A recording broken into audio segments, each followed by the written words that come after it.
Welcome back. You're watching Young Turks. While our first guest has furthered his family business, our next guest has decided to make her own place in the entrepreneurial world.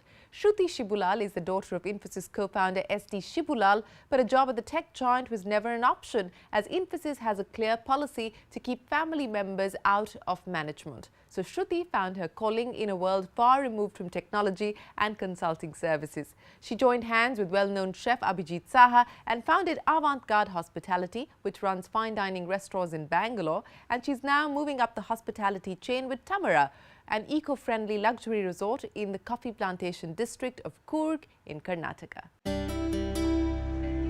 Her 0.64% stake in Infosys Technologies, the company her father co-founded, is worth about 900 crore rupees today.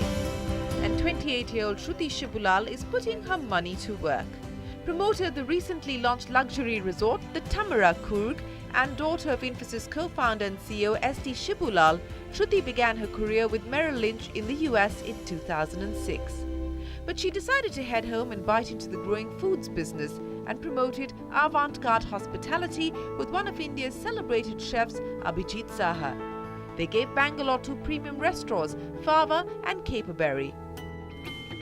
But a few years down the road, Shruti felt the need to go back to school. And after wrapping up at the Columbia Business School in 2012, she jumped right back into the hospitality world with Tamara Coorg, a luxury resort brand. It's something that you can really go in and make your own, I think. And I think it's exciting. For me, the challenge is one of the main drivers. I think I'm passionate about this industry, and I think, it's a great time to be in it.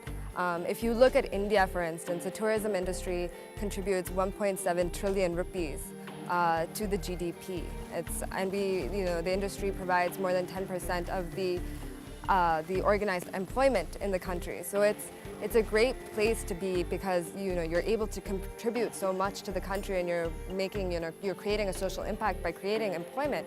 At the same time, what's contradicting is that we only account for 0.64 of the world's travelers coming into the country. So there is a great opportunity in that. Built on a 170-acre functional coffee plantation, the Tamara takes up just 0.5% of the available space, offers 30 luxury cottages and a multi-cuisine restaurant. Targeted at international travelers who are not afraid to spend, a 3-night, 4-day stay at the Tamara will cost you around 45,000 rupees.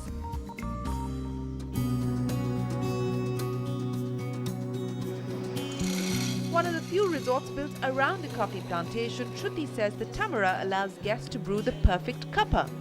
Next on the menu is a spa block, a swimming pool, 26 more cottages, and hopefully breaking even.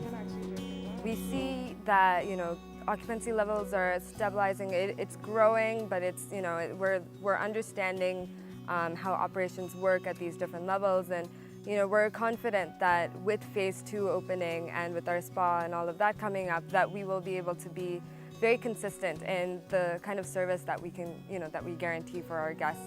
We expect to break even in about 3 to 4 years. I think it takes time for a product like this to mature. I think it takes time, unlike the restaurants, to really establish itself in any market. And we are a brand new brand. We're not like any of the established brands in India. We are brand new, and that has its pros and cons.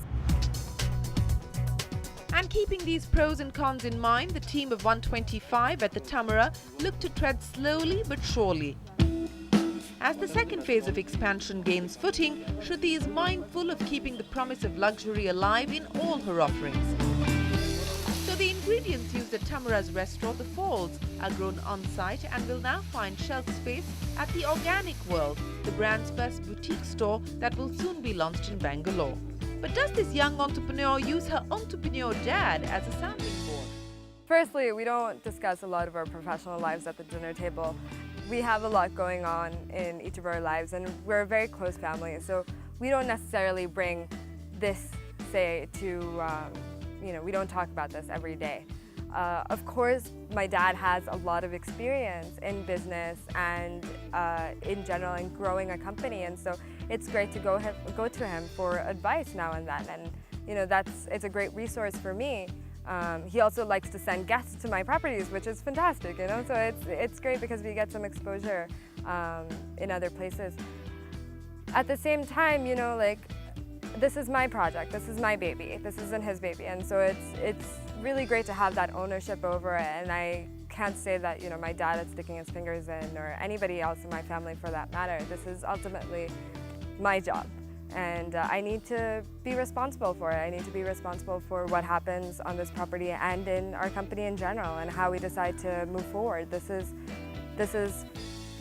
mine.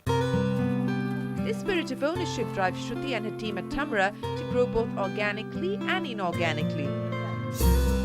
Shruti has lined up Tamra resorts at Kodaikanal and Alappuzha in South India and is looking to test foreign waters over the next few years and explore bringing in private equity to fund future expansion.